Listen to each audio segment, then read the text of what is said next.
এইটা কোনো সাধারণ বক্স নয়, এটা জাপানিজ একটা ট্র্যাডিশনাল সুইট ডিশ।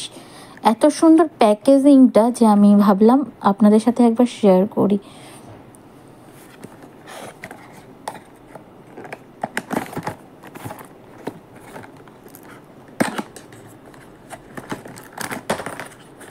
আর হ্যাঁ, সব থেকে আশ্চর্য ব্যাপার যেটা, এই উপরের যে ছবিটা দেখছেন এটা একটু লক্ষ্য করুন। এবার আসল সারপ্রাইজটা ভিতরে, এই দেখুন।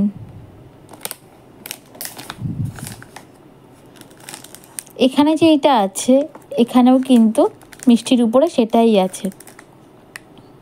জাপানিজ এই ট্র্যাডিশনাল মিষ্টিটার নাম ইমাগাওয়া ইয়াকি।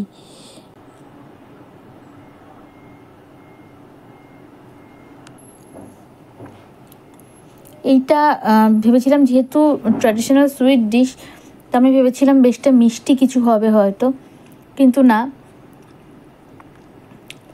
আর ভিতরটায় একদম মিহি কিছুটা কুমড়ো, মানে কুমড়ো দিয়ে মিষ্টি বানালে যেরম টাইপের খেতে হবে ঠিক সেরম টাইপেরই কিছুটা খেতে। তবে আমার খুব একটা পছন্দ হয়নি, হালকা একটু নোনতা নোনতা। আমি ভেবেছিলাম যে হয়তো ভিতরে কিছুর পুর থাকবে, তবে দেখছি যে না, এটা এরকমই নর্মালি, মানে ওই আমাদের দেশের ছাঁচের যেই সন্দেশ হয় কিছুটা ওরম টাইপের।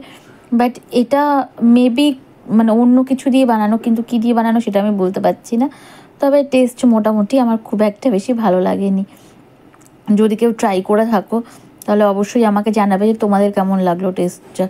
আর অবশ্যই আমি তোমাকে আর কৃপাকে বলবো যে তোমরা যদি খাও তো আমাকে জানিও তোমাদের কেমন লেগেছে।